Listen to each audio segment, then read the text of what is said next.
ముఖ్యంగా మహబూబాబాద్ జిల్లాలోనే డోర్నకల్ ఈ ప్రాంతంలో 20 సంవత్సరాల నుంచి కూడా రోడ్లకు మరమ్మతు జరగలేదు.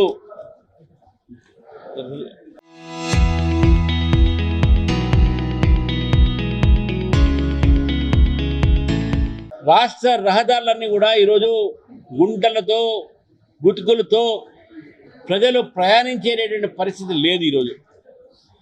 అంతేకాకుండా గత 20 సంవత్సరాల క్రితము స్టోరేజ్ అన్నీ కూడా స్టోరేజ్ గోడౌన్స్ డోర్నకల్లో మొదలు పెడితే సమ్మర్ స్టోరేజు మరి 20 సంవత్సరాల క్రితము రాజశేఖర రెడ్డి గారు వేసినట్టు పునాది ఈరోజు కూడా పూర్తి కాలేదనంటే ఈరోజు రాష్ట్ర ప్రభుత్వం పండుకున్నదా నిద్రపోయిందా అని చెప్పేసి కూడా ఈరోజు ప్రశ్నిస్తూ ఉన్నాం. తాగునీరు లేదు.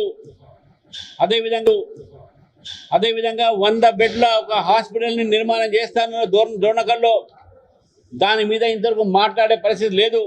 ఈ పరిస్థితి కేవలం మహబూబాబాద్ జిల్లానే కాదు, రాష్ట్ర వ్యాప్తంగా ఎలక్షన్స్ ముందు అనేకమైనటువంటి ఒక వాగ్దానాలు చేసినటువంటి కాంగ్రెస్ పార్టీ ప్రభుత్వంలో వచ్చిన తర్వాత ఈ వాగ్దానాలన్నీ కూడా మర్చిపోయింది.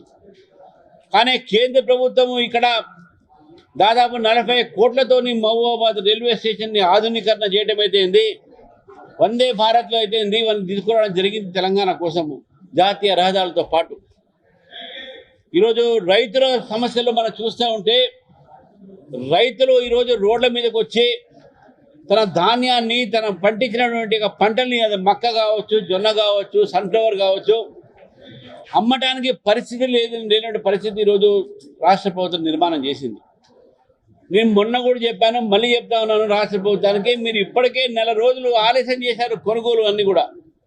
కొనుగోలు కేంద్రాల్లో ఇంకా ధాన్యం అదే పడింది. మహబూబాబాద్లో కూడా అదే పరిస్థితి ఉన్నది. ఈరోజు రైతులు వాళ్ళ ఒక ధాన్యం అంతా కూడా దగ్గర పెట్టుకొని ఎంఎస్పీకి అమ్మాలనే ప్రయత్నం చేస్తూ ఉంటే ప్రభుత్వం ఒత్తిడి చేసి వాళ్ళ పండించే ధాన్యాన్ని బలవంతంగా లారీల మీద నుంచి ఎత్తుకోపోయి రైస్ మిల్లర్స్కు వాళ్ళు అమ్ముతా ఉన్నారు.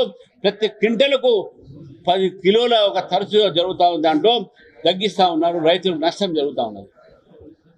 మీరు రాజకీయాలు చేయకుండా కిషన్ రెడ్డి గారి ఇంటి ముందు ధాన్యం వేస్తాం, బీజేపీ ఆఫీస్ ధాన్యం వేస్తాం, ఇటువంటి అన్ని రాజకీయాలు చేయకుండా ఇప్పటికైనా రైతుల్ని ఆదుకోండి. రైతు మన వెనుముక్క అని చెప్తూ ఉంటాం, కానీ రైతును మీరు మాత్రం ఏం పట్టించుకోవట్లేదు విషయాన్ని కూడా కాంగ్రెస్ పార్టీ గుర్తుపెట్టుకోవాలి. ఆలస్యం అయిపోయింది. చివరి ఒక ధాన్యం దాకా కొంటారని చెప్పేసి కూడా చెప్పిందే కాంగ్రెస్ పార్టీ ఆ రోజు ఎలక్షన్స్లో. ఈరోజు వాళ్ళు కొనే పరిస్థితి లేక, కొనే ఇష్టం లేక, సంకల్పం లేక చివరికి కేంద్ర ప్రభుత్వం మీద ఈరోజు అబాండాలు వేస్తున్న పరిస్థితి ఉందో, ఇది చాలా దుర్భాగ్యమైనటువంటి పరిస్థితి తెలంగాణ ఉందని చెప్పేసి, ఈ దౌర్భాగ్యంగా ఈరోజు కాంగ్రెస్ ప్రభుత్వం పరిపాలిస్తుందని చెప్పేసి కూడా ప్రజలు భావిస్తూ ఉన్నారు. కాబట్టి మరొకసారి నేను కాంగ్రెస్ ప్రభుత్వాన్ని, రాష్ట్ర ప్రభుత్వాన్ని కోరుతా ఉన్నాను, రైతుల్ని ఆదుకండి, రైతుల పేరు మీద రాజకీయాలు చేయకండి అని చెప్పేసి కూడా భారతీయ జనతా పార్టీ, కాంగ్రెస్ పార్టీ హెచ్చరిస్తా ఉంది.